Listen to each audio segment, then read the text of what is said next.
এটা যে যেরকম ভাবে দেখবে, প্রফেশনাল ওয়ার্ল্ডে এই সেটব্যাক থাকবে, এগুলো নিয়েই জীবন, তাই চলতে হয় এইভাবেই।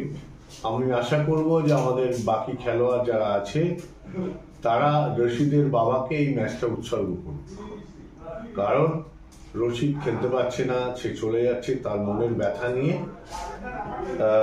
আশা করব ওরা সেই প্রস্তুতি নিয়ে মাঠে নামবে।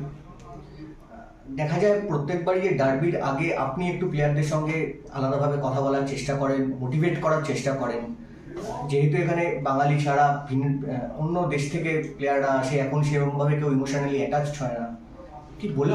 আমার সাথে প্লেয়ারদের কথা হয়, কথা হচ্ছে, আজকে রাত্রিরেও কথা হবে, কালকে সকালেও কথা হবে। আমরা আমাদের যা যা জব সেগুলো করছি। নতুন সেট মানে বিদেশিরা নতুন প্রায় নতুন বুস্ট আপ করার জন্য মানে কিভাবে তাড়াচ্ছেন বা ওভারঅল ম্যাচটা এরা না, আমরা বুস্ট আপ করবার জন্য বাকি যে খেলোয়াড়রা আছে, ফরেনাররাও আছে, এই নতুন 4 জনকে বুস্ট আপ করবার জন্য সাফিসিয়েন্ট। ওরা যেমন ক্রেসপো সবার সাথে কথা বলছে, ম্যাচটার গুরুত্ব বোঝাচ্ছে, এগুলো করছে। এবং মহেশ যদিও কম কথা বলে, কিন্তু আনোয়ার আছে, বাকি খেলোয়াড়রা আছে, ডুঙ্গা আছে, এরা বাকি যে ছেলেগুলো নতুন তাদের সাথে কথা বলছে।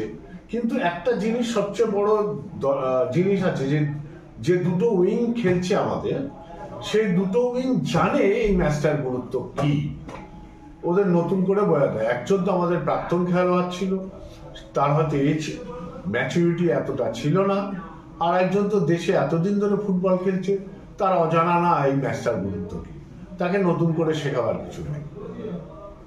আপনি বারবার বলে থাকেন যে ডার্বিতে যে মস্তানি করবে সেই জিতবে, প্রত্যেকবার এই কথাটা বলে থাকেন।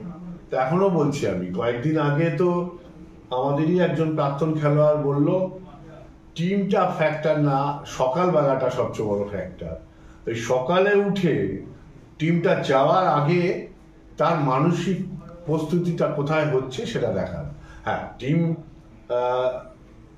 অন্য দিক থেকে দেখলে টিম বারবার এটা হবে না, টিমটা প্যারালাল করতে হবে, যে ও 99 তে 100 ফাইট হয়, কিন্তু 90 আর 100 ফাইট হয় না।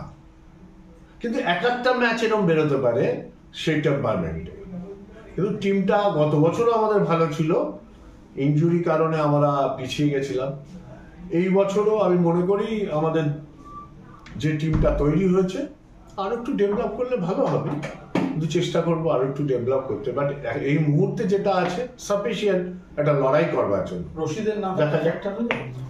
আমি এক্ষুনি বললাম, রশিদ থাকাটা না থাকা এটা প্রফেশনাল ওয়ার্ল্ড, এই প্রফেশনাল ওয়ার্ল্ডে থাকবে। টিমের বাকি খেলোয়াড়রা সবাই প্রফেশনাল এবং ম্যাচিওর ছেলে, তাদের অসুবিধা হওয়া উচিত না। কেন হবে অসুবিধা? এবছরের মোমেন্টামটা অনেক বেটার মনে হয় কি গতবারের থেকে? এবছরের শুরুটা যেরকম ভাবে জিল করেছে, যেরকম ভাবে সমর্থকরা বলবে, সাংবাদিকরা বলবে, আমরা তো সবসময় বলবো বেটার।